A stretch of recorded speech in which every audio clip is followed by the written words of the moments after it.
Padre Beati, es un privilegio estar aquí con vosotros y para poder predicar la palabra hoy.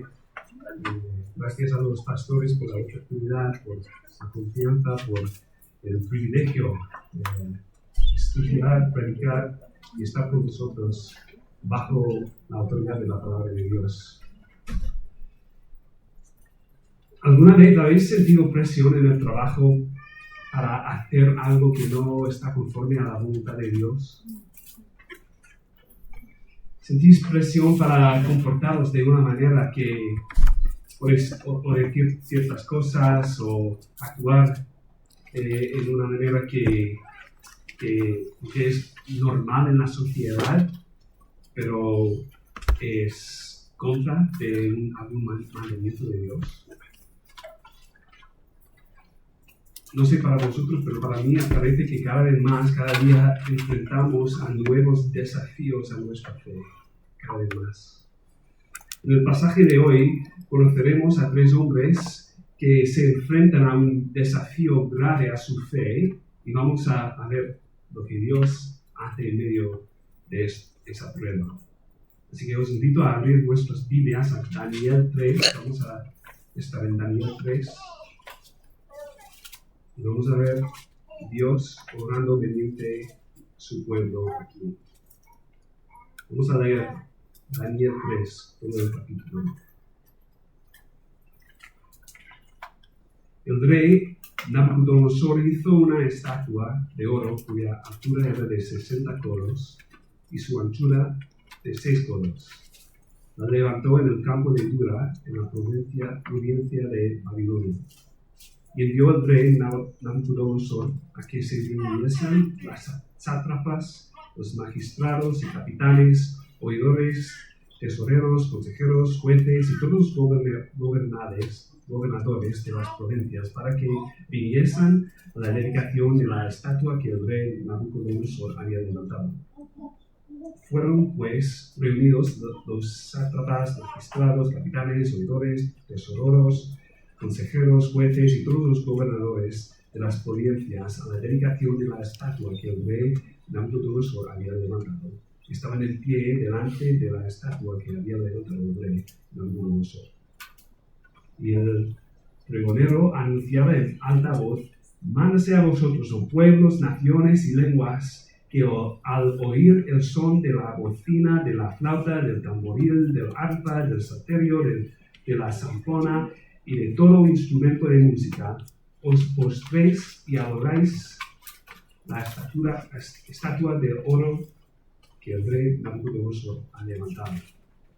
Y cualquiera que no se postre y adore, inmediatamente será echado dentro de un horno de fuego ardiendo. Por lo cual, al oír todos los pueblos el son de bocina, de la flauta, del tamboril, del arpa, del salterio, de la zampona y de todo instrumento de música, todos los pueblos, naciones y lenguas se prostraron y adoraron la estatua de oro que el rey Nabucodonosor había levantado. Por esto, en aquel tiempo, algunos varones caldeos vinieron y acusaron maliciosamente a los judíos. Hablaron y dijeron al rey Nabucodonosor: rey, para siempre vive. Tú, oh rey, has dado una ley que todo hombre, al oír el son de bocina, de la flauta, del tamboril, del arpa, del salterio, de la zampona y de todo instrumento de músico, se postre y adore la estatua de oro. Y el que no se postre y adore sea echado dentro de un horno de fuego ardiendo. Hay varios varones judíos, los cuales pusiste sobre los negocios de la provincia de Babilonia, Sadrach, Mesach y Abednego. Estos varones, oh rey, no te han respetado, no adoran tus dioses, ni adoran la estatua de oro que has levantado. Entonces Nabucodonosor dijo con ira y con enojo que trajesen a Sadrach, Mesach y Abednego. Al instante fueron traídos estos varones delante del rey. Habló Nabucodonosor y les dijo: ¿es verdad, Sadrach, Mesach y Abednego, que vosotros no adoráis a mi Dios, ni adoráis la estatua de oro que he levantado? Ahora pues, ¿estáis dispuestos para que, al oír el son de la bocina, la flauta, del tamboril, del arpa, del salterio, de la zampoña y de todo instrumento de música, os postréis y adoréis la estatua que he hecho, porque si no la adoréis, en la misma hora seréis echados en medio de un horno de fuego ardiendo. ¿Y qué Dios será aquel que os libre de mis manos? Sadrach, Mesach y Abednego respondieron al rey Nabucodonosor diciendo: no es necesario que te respondamos sobre este asunto. Y aquí, nuestro Dios, a quien servimos, puede librarnos del horno de fuego ardiendo, y de tu mano, oh rey, nos librará. Y si no, sepas, oh rey, que no serviremos a tus dioses, ni tampoco adoremos la estatua que has levantado. Entonces Nabucodonosor se llenó de ira, y se tembló el aspecto de su rostro contra Sadrach, Mesach y Abednego, y ordenó que el horno se calentase 7 veces más de lo acostumbrado. Y mandó a hombres muy vigorosos que tenía en su ejército que atasen a Sadrach, Mesach y Abednego para echarlos en el horno de fuego ardiendo. Entonces estos varones fueron atados con sus mantos, sus cazas, sus turbantes y sus vestidos, y fueron echados dentro del horno de fuego ardiendo.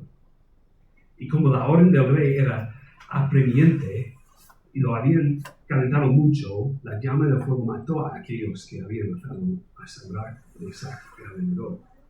Y estos 3 varones, Sadrach, Mesach y Abednego, cayeron atados dentro del horno de fuego ardiendo. Entonces el rey Nabucodonosor se espantó y se levantó apresuradamente y dijo a los de su consejo: ¿no echaron a 3 varones atados dentro del fuego? Ellos respondieron al rey: es verdad, oh rey. Y él dijo: de aquí yo veo 4 varones sueltos y se pasean en medio del fuego sin sufrir ningún daño. Y el aspecto del cuarto es semejante a hijo de los dioses. Entonces Nabucodonosor se acercó a la puerta del horno de fuego ardiendo y dijo: Sadrach, Mesach y Abednego, siervos del Dios Altísimo, salid y venid. Entonces Sadrach, Mesach y Abednego salieron de en medio del fuego. Y se juntaron los sátrapas, los gobernadores, los capitanes y consejeros del rey para mirar a esos varones, como el fuego no había tenido poder alguno sobre sus cuerpos, ni aun el cabello de sus cabezas se había quemado, sus ropas estaban intactas y ni siquiera olor de fuego tenían. Entonces Nabucodonosor dijo: bendito sea el Dios de ellos, Sadrach, Mesach y Abednego, que envió su ángel y libró sus siervos que confiaron en él, y no cumplieron el edicto del rey, y entregaron sus cuerpos antes que servir y adorar a otro Dios que su Dios. Por lo tanto, decreto que todo pueblo, nación o lengua que dijere blasfemia contra el Dios de Sadrach, Mesach y Abednego sea descuartizado y su casa convertida en muladar, por cuanto no hay Dios que pueda librar como este. Entonces el rey engrandeció a Sadrach, Mesach y Abednego en la provincia de Babilonia. Esta es la palabra de Dios. Oremos. Señor, te damos gracias por tu palabra, te damos gracias porque sabemos que tu palabra es útil y es poderosa para hacer lo que quieres hacer. Así que te pedimos, haz lo que quieres hacer en medio de esta predicación de tu palabra en este día. En el nombre de Jesús. Amén. En esta historia verdadera vemos que el rey Nabucodonosor mandó construir una estatua enorme. Era casi tan alta como la estatua del Cristo Redentor en Río de Janeiro. Era colosal, era muy, muy grande. Y el hecho de que fuera una estatua hecha de oro, o más probablemente cubierto de oro, es importante. En capítulo 2 de Daniel, Nabucodonosor había tenido un sueño y Daniel lo interpretó. En el sueño había una estatua, pero solo la cabeza era de oro y el resto del cuerpo era de distintos materiales, y representaban distintos gobiernos, reinos, etc. Y después había una piedra que venía y destruyó la estatua, y la piedra era el reino de Dios, representaba un reino más poderoso, más grande, eterno que cualquier reino terrenal. Este tipo de reino es un reino que representa algo que no es parecido a algún reino antes o después. Y al levantar esta estatua es como el rey dijera: yo no solo soy la cabeza, soy la estatua entera. No hay ningún reino más grande que el mío. No hay otro antes o después de mí. La Biblia no nos dice si la estatua representaba el mismo Nabucodonosor o alguno de sus dioses, pero sí nos dice que se convocó a todo tipo de líderes de todas partes del reino para venir a las afueras del capital para adorar esta estatua. Versículo 4 dice: y el pregonero anunciaba en alta voz: mándase a vosotros, oh pueblos, naciones y lenguas. Y pasemos un momento. ¿Por qué había allí distintos pueblos, naciones y lenguas? Bueno, y simplemente porque Babilonia era un reino conquistador y tenían un plan de traer a algunos de los más listos, más guapos, los más inteligentes a Babilonia para entrenarlos y asimilarlos a su cultura. Y esto les había ocurrido incluso al pueblo de Dios. Como el pueblo de Dios no había obedecido los mandamientos de Dios durante muchos años, fue enviado a exilio en Babilonia. Y aquí en Babilonia, entre los líderes, veremos que hay al menos de 3 judíos. Entonces seguimos, versículo 5. El pregonero dice que al oír el son de la bocina, de la flauta, del tamboril, del arpa, del salterio, de la zampoña y de todo instrumento de música, os postréis y adoréis la estatua de oro que el rey Nabucodonosor ha levantado. Así que en realidad no importa si la estatua era de Nabucodonosor o un dios. Se exige una sumisión completa y total. Cuando suena la orquesta, todos deben postrarse rostro a tierra y adorar. Por si no lo sabemos, esto es una violación del primer y segundo mandamiento de Dios. En Éxodo, Dios dice: no tendrás dioses ajenos delante de mí, no te harás imagen ninguna semejanza de lo que esté arriba en el cielo, ni abajo en la tierra, ni en las aguas debajo de la tierra. No te inclinarás a ellas, ni la honrarás, porque yo soy Yahweh tu Dios, fuerte, celoso, que visito la maldad de los padres sobre los hijos hasta la 3ª y 4ª generación de los que me aborrecen, y hago misericordia a millares a los que me aman y guardan mis mandamientos.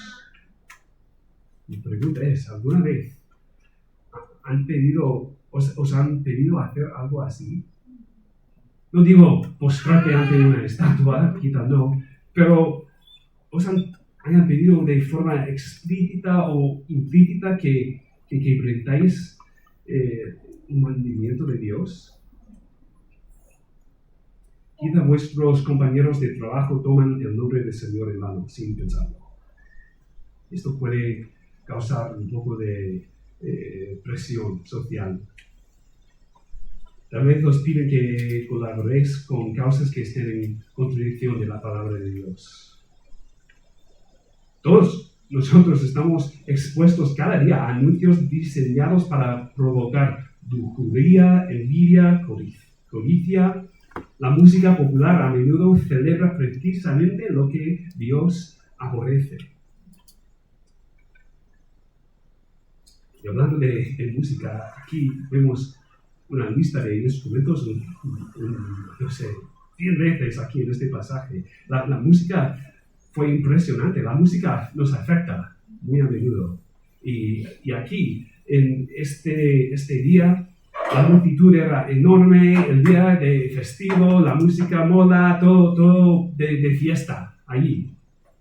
Y debía de ser fácil dejarse llevar por la corriente. Estos 3 hombres, cuando en una fiesta, estamos muy lejos de nuestra casa, y la música es buena, y la comida, y todos están haciendo, nadie nos va a ver.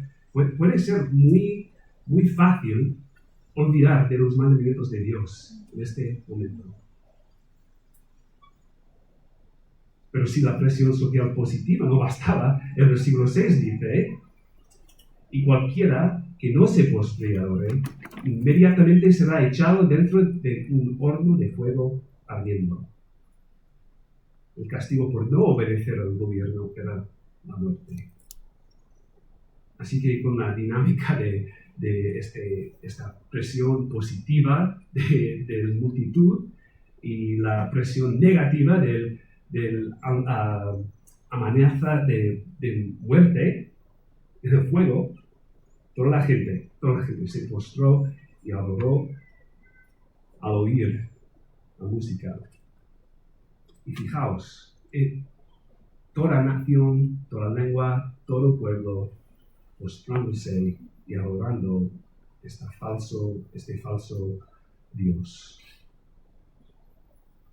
En la historia más grande de la Biblia vemos que el pueblo de Dios debería haber sido donde todos los pueblos, naciones, lenguas iban para aprender de un Dios verdadero. La familia de Abraham debía de ser una bendición para todos los pueblos. Y sin embargo, aquí en Babilonia, con los judíos en exilio, el pueblo de Dios se ha quedado sin reyes, sin profetas, sin sacerdotes en su tierra, y las naciones, en lugar de ser guiadas hacia el verdadero Dios, están aquí postrándose a un Dios falso. Todos están postrándose y adorando. Bueno, casi todos. Versículo 8. Por esto, en aquel tiempo, algunos varones caldeos vinieron y acusaron maliciosamente a los judíos. Y versículo 12 muestra cuál es su queja principal. Hay unos varones judíos, los cuales pusiste sobre los negocios de la provincia de Babilonia. Sadrach, Mesach y Abednego, estos varones, oh rey, no te han respetado, no adoran tus dioses, ni adoran la estatua de oro que has levantado. Pregunta, ¿por qué tenían que sacar el tema de raza? La acusación podría haberse dirigido simplemente a estos 3 hombres. Y la acusación no es solo que adoraban al Dios verdadero, pero también que eran judíos.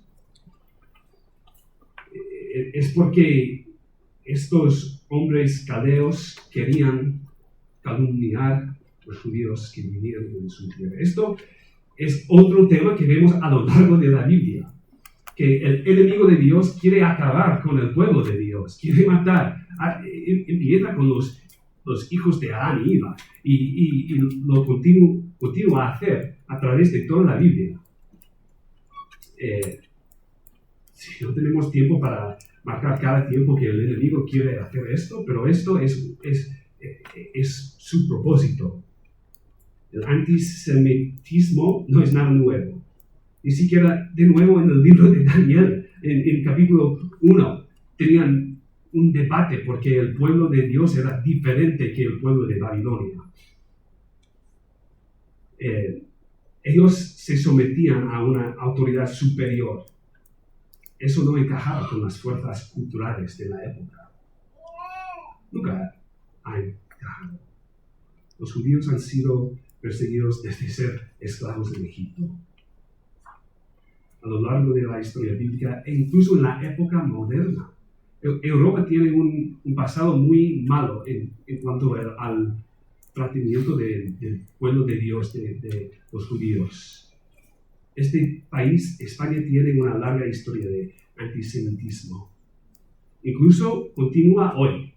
Prestad atención a cómo la prensa habla de este pueblo, muy a menudo. En mi país, hace unos días, una pareja joven fue matado sin sentido a tirar en las puertas del Museo Judío en Washington, D.C. simplemente por ser judíos. Y es simplemente por el legado que tiene este pueblo de ser escogido por Dios. Y estos hombres lo dicen 2 veces, los judíos. Pero la acusación que presentan en realidad es un resumen de la fidelidad de estos hombres a Dios. Otra vez, el versículo 12. Estos varones, oh rey, no te han respetado, no adoran tus dioses, no adoran la estatua de oro que has levantado. O sea, han seguido los mandamientos de Dios. Al igual que Sadrach, Mesach y Abednego, nosotros vivimos en una época en la que básicamente seguir los 10 mandamientos se considera traición a la cultura, al gobierno. En nuestra cultura se da por hecho que se tomará el nombre del Señor en vano. Incluso aquí en España, cuando estornudas. No me entiendo. Se da por hecho que se trabajará en el día de reposo, se da por hecho que se cometerá adulterio, que se mentirá, robará, engañará, y se espera que nos postremos ante los dioses de la fertilidad, de la independencia sexual, el feminismo, la ideología de género, el aborto. Se nos presiona para adorar al ídolo de consumismo, comodidad. Vivimos bajo una presión muy parecida, aunque sea un poco más sutil. Para estos 3 hombres no era nada sutil. Especialmente cuando en el versículo 13 son llamados a presentarse ante el rey. Y Nabucodonosor habló con ira y con enojo. Estaba muy enfadado. Les pregunta si es verdad lo que han oído y luego les da otra oportunidad. Y vemos aquí, en versículo 15, lo que Nabucodonosor piensa de sí mismo. Versículo 15, hay una pregunta que dice: ¿y qué Dios será aquel que os libre de mis manos? Puede que Nabucodonosor adorara a dioses falsos, puede que hiciera estatuas para ellos, pero al final del día, él se cree todopoderoso. Más poderoso que los dioses, más poderoso que los demás. Pensaba, puedo echaros en el fuego y nadie me va a impedírmelo. Claro, sabía del capítulo 2 que Yahweh podía interpretar sueños, algún truco de magia o algo así. Pero ¿cómo iba ese Dios a impedir que sus soldados echan estos hombres en el fuego? Por cierto, esta forma de pensar es como nuestro ajuste predeterminado. Nosotros pensamos que somos dioses, que podemos hacer cualquier cosa sin que Dios nos interrumpe. La mayoría de nosotros vivimos como si Dios no fuese a intervenir en nuestros días. Y necesitamos un encuentro con el Dios vivo para que esto cambie. Por alguna razón, el rey les da una segunda oportunidad, les ofrece: ponemos la música, hacemos todo de nuevo y podéis adorar. ¿Os acordáis de la presión positiva y la presión negativa? Porque si no, os voy a echar en el fuego. Y eso esto pasa hoy en día. La gente la cancela por cosas. Y hay que ir públicamente a arrepentir y decir, oye, no quería decir eso o lo que sea. Si no seguimos la corriente cultural. Pero a lo largo de la historia, hombres como estos tres, pero también hombres como Juan Hus, William Tyndale, Hugh Latimer, Dietrich Bonhoeffer, en este país más de 3 siglos de Inquisición española, vieron a muchos de nuestros hermanos y hermanas protestantes morir por su fe. Por su fe, por su compromiso a la palabra de Dios. Justo esta semana tenemos un libro en casa que los que son padres os recomiendo. Se llama Huellas, detrás de sus huellas, es para niños y cada página tiene una corta historia de alguien que ha sufrido por su fe. Y esta semana hemos leído de Julián Mío, que murió en Sevilla hace 300 años por repartir Nuevos Testamentos en Sevilla. Esto es nada nuevo, morir en las llamas. En febrero de este mismo año, en 2025, 70 cristianos fueron asesinados en la República Democrática del Congo. Y en países como Nigeria, India, Pakistán o Ruanda, miles de cristianos cada año pierden su libertad o incluso sus vidas simplemente por ser cristianos.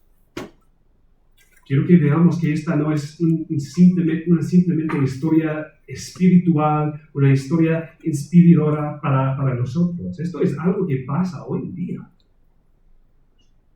Porque quizá hoy no enfrentamos el horno de fuego, formamos parte del cuerpo de Cristo a lo largo de los siglos y en todo el mundo, y muchos de nuestros hermanos sufren persecución como esta.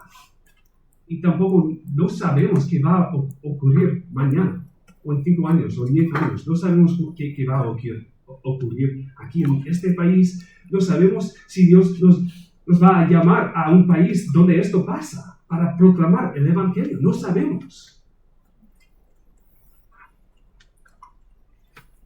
No puedo imaginar el miedo que deberían sentir estos hombres, Sadrach, Mesach y Abednego, pero fueron valientes.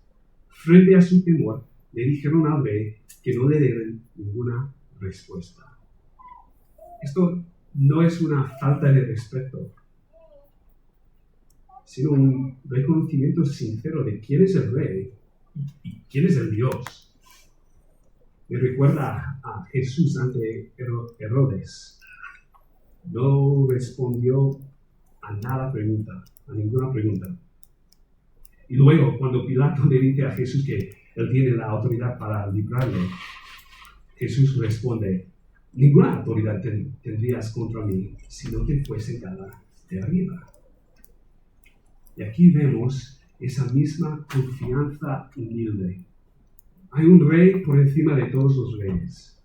Hay un Señor sobre todo Señor. Hay un nombre sobre todo nombre.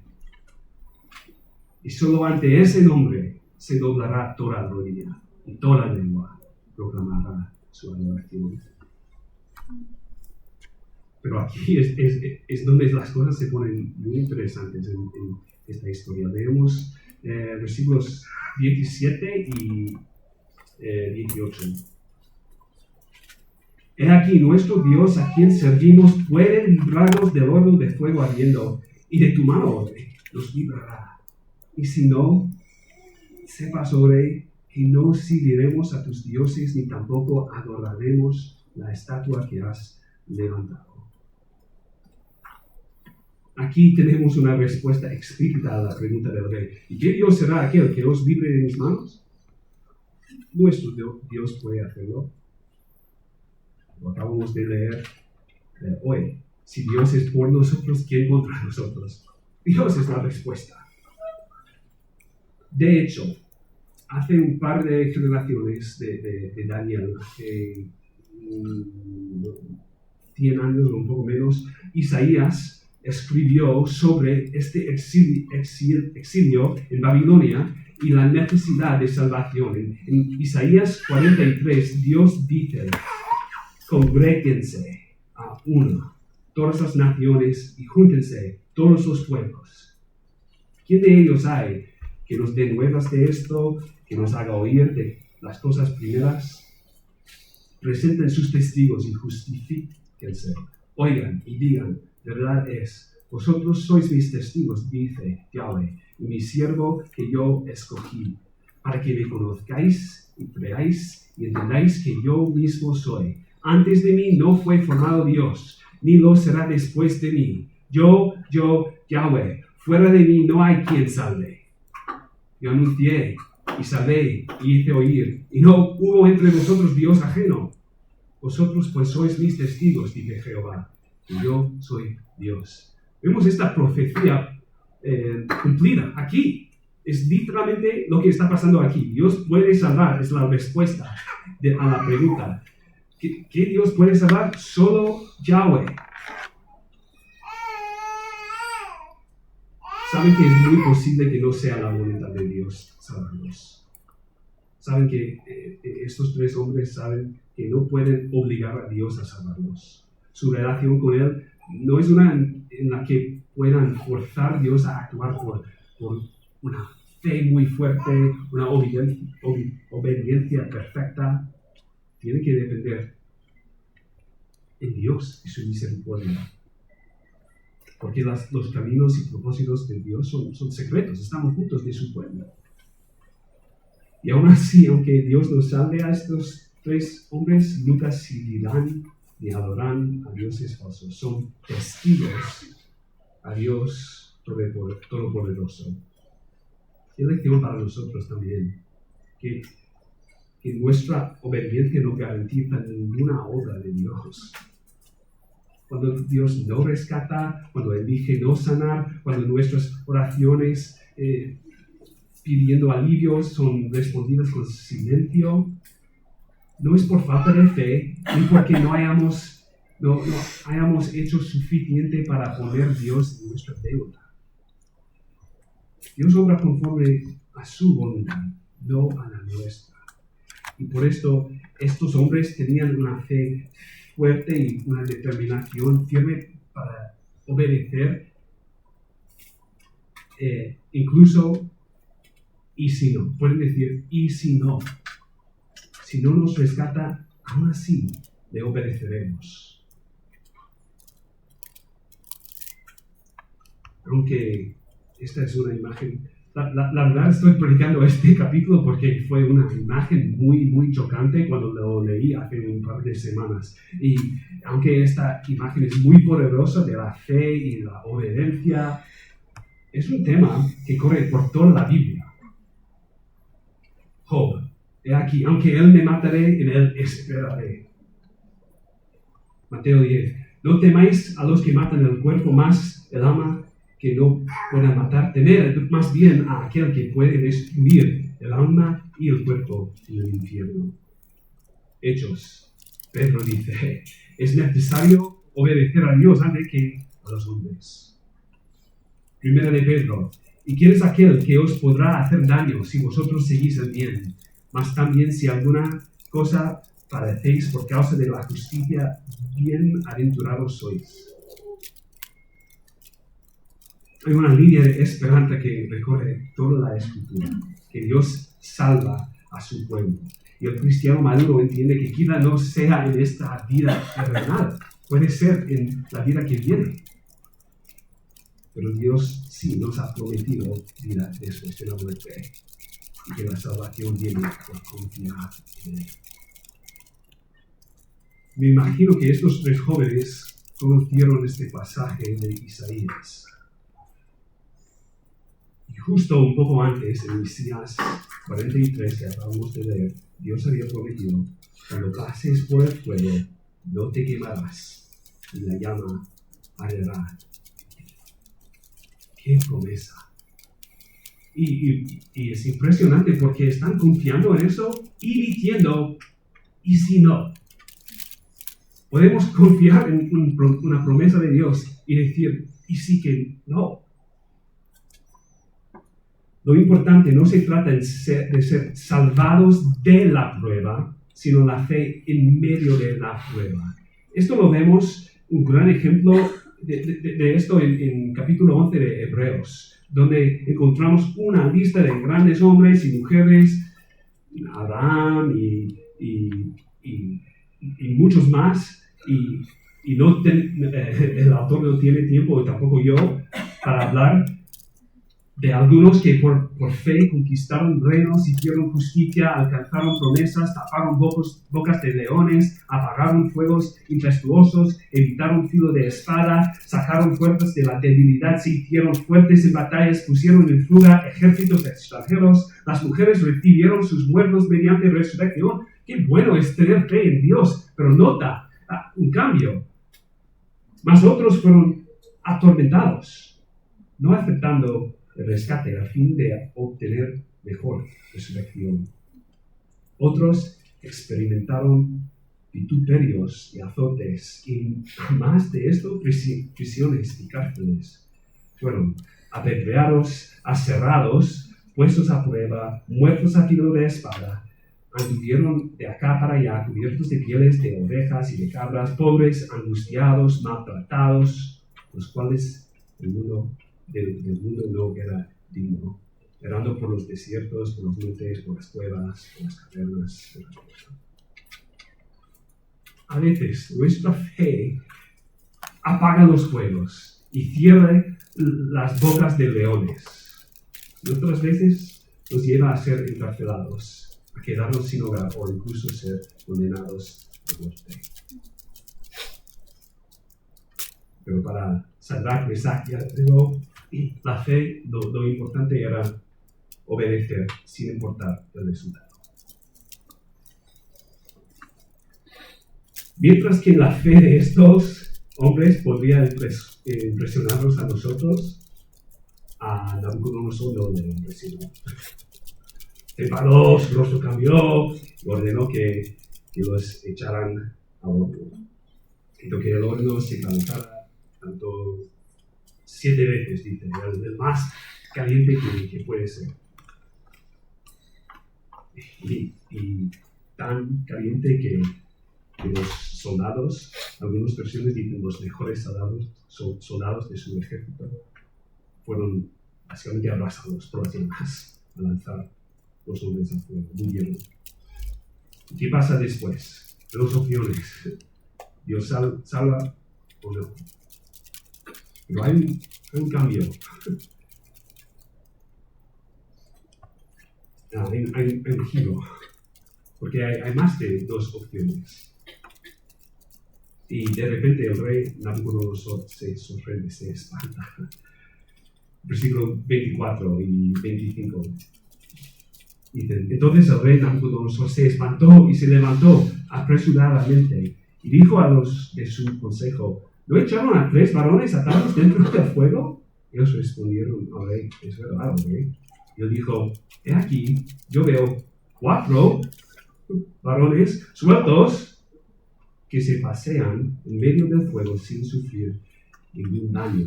Y el aspecto de los 4 es semejante a hijo de los dioses. Habían 2 opciones, que Dios los salva o no, pero Dios entró con ellos en el fuego. Esto fue inesperado. Nabucodonosor no podía creer lo que veía. Eran 3, dice, ¿puedo contar, no? Sí, hay 4.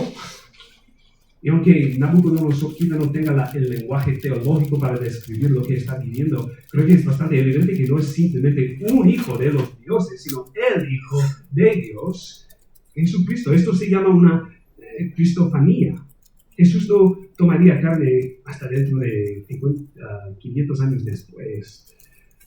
Pero aquí, y por lo largo del Antiguo Testamento, a veces toma el forma de humano para estar con su pueblo. Aquí aparece con su pueblo. Aunque esto haya sorprendido a Nabucodonosor, no debería haber sorprendido al pueblo de Dios. ¿Recordáis la profecía de Isaías 43? Que cuando pasan por el fuego no te quemarás y las llamas no van a hacernos daño o todo eso. Solo cité el final del versículo. Vamos a volver a Isaías 43. Ahora, así dice Yahweh, creador tuyo, oh Jacob, y formador tuyo, oh Israel. No temas, porque yo te redimí, te puse nombre, mío eres tú. Cuando pases por las aguas, yo estaré contigo. Y si por los ríos, no te anegarán. Cuando pases por el fuego, no te quemarás, ni la llama arderá en ti. Porque yo, Yahweh, Dios tuyo, el Santo de Israel, soy tu Salvador. No temas, porque yo estoy contigo. Porque yo estoy contigo. La promesa fue la presencia de Dios. Hay mucho en esta profecía, pero hay algo que resalta con claridad, que la promesa de Dios era estar con su pueblo. Y lo cumplió de manera literal al caminar en medio del fuego con Sadrach, Mesach y Abednego. ¿Por qué? Y esto fue mi pregunta al estudiar. ¿Por qué no simplemente salvar desde lejos? A distancia, ¿no? ¿Por qué no teletrabajar? Nuestro Dios es Emmanuel, es Dios con nosotros, es quien Dios es. Dios es con su pueblo.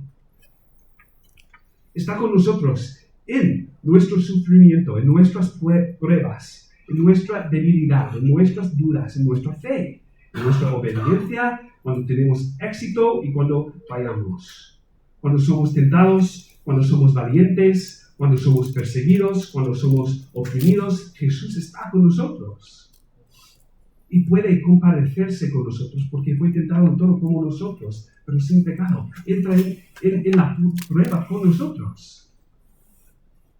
Esta es la esperanza del Evangelio. Jesús en el horno con Sadrach, Mesach y Abednego solo es una sombra del Evangelio. Jesús está con nosotros en cualquier horno, en cualquier prueba.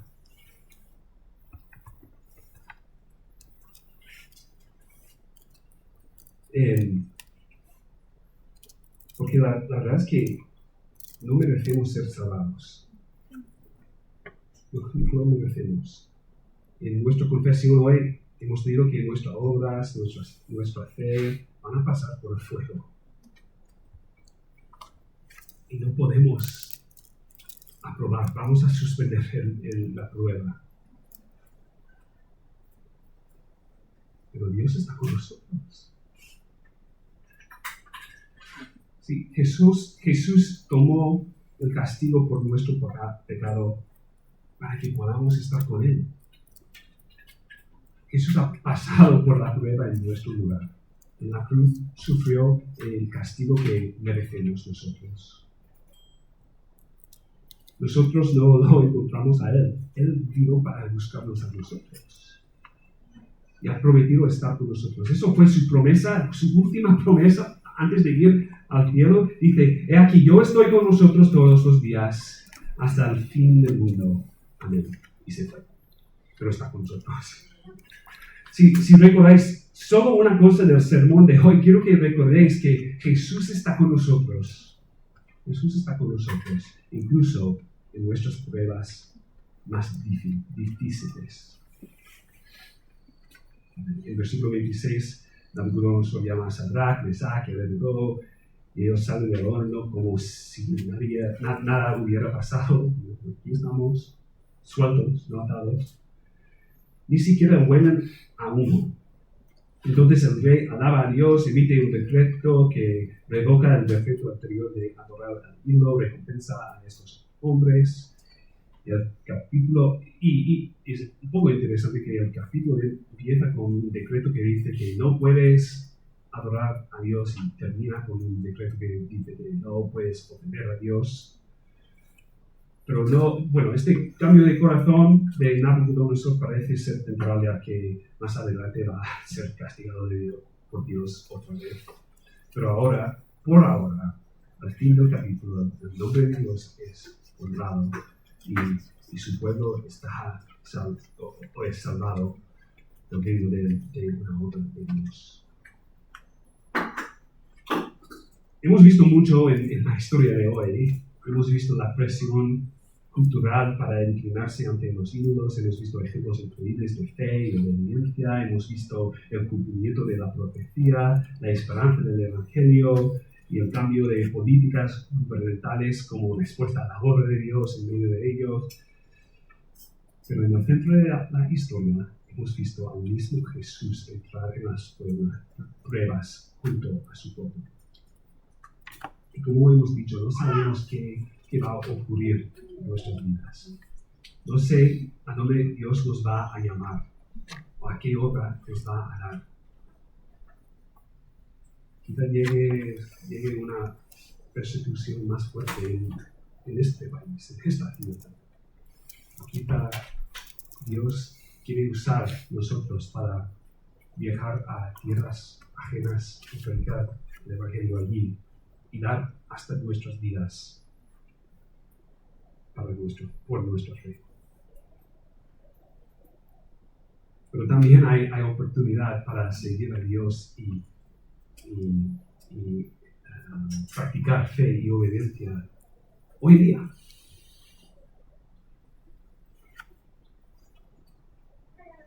No, porque no sabemos lo que viene para nosotros.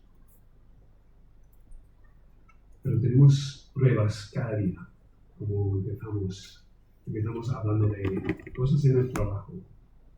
Hoy es el primer día del mes de orgullo. Hay mucha presión cultural para aprobar lo que Dios no apruebe. Y hay mucha presión para decir cosas, para actuar de ciertas maneras. Y no sé cuál es tu lucha hoy, pero Dios está llamándote a algo mejor. No sé qué dicen en vuestros trabajos. En los Estados Unidos, cuando tuve otro trabajo, había mucha presión a hablar de cierta manera de cosas, de homosexualidad, de ideología de género, de lo que llaman sanidad para mujeres, que es aborto, y no podemos hacerlo. No podemos hacerlo. Porque Dios quiere que le honremos con nuestras palabras, con nuestras vidas. Y no estoy diciendo que es muy, muy fácil. A veces parece, si había un horno de fuego, bueno, ahora veo lo importante que es. Pero tenemos una lucha verdadera en esta vida. Y aunque sí, nuestros hermanos alrededor del mundo dan sus vidas para su fe, tenemos oportunidades más pequeñas cada día a hacerlo.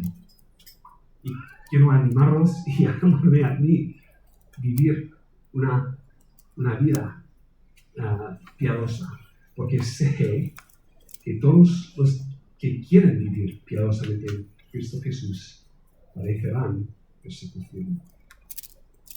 En medio de todo eso, cuando mis hijos vuelven de la escuela con uñas del arco iris, cuando hablan de lo que sea, o incluso algunos tenemos hijos, familiares, algunos de nosotros tenemos una lucha con estas mismas cosas. Dios está con nosotros. Jesús está con nosotros. Y quiere que aprobemos la prueba con Él a nuestro lado. Tenemos a Emmanuel, Dios con nosotros. Y Él estará con nosotros hasta el fin del mundo, y nuestra esperanza en el mundo venidero es que Él morará con nosotros. Es como termina la Biblia, Dios con nosotros. Y hoy está con nosotros. Oremos. Señor, te damos gracias por esta historia. Sabemos que no solo es una historia para inspirarnos a ser mejor. No, es una promesa que estás con nosotros en la prueba y puedes salvarnos, puedes darnos un escape, puedes ayudarnos de una forma milagrosa. Y si no, sabemos que te veremos en la gloria y estaremos contigo para siempre. Ayúdanos a creer esto. Y Señor, te pido que esta verdad, esta promesa de tu presencia nos cambie, nos forme a ser humildes y tener valentía en frente de las presiones culturales, presiones del gobierno que enfrentamos todos los días. Ayúdanos, te pedimos en el nombre de tu Hijo Jesús. Amén.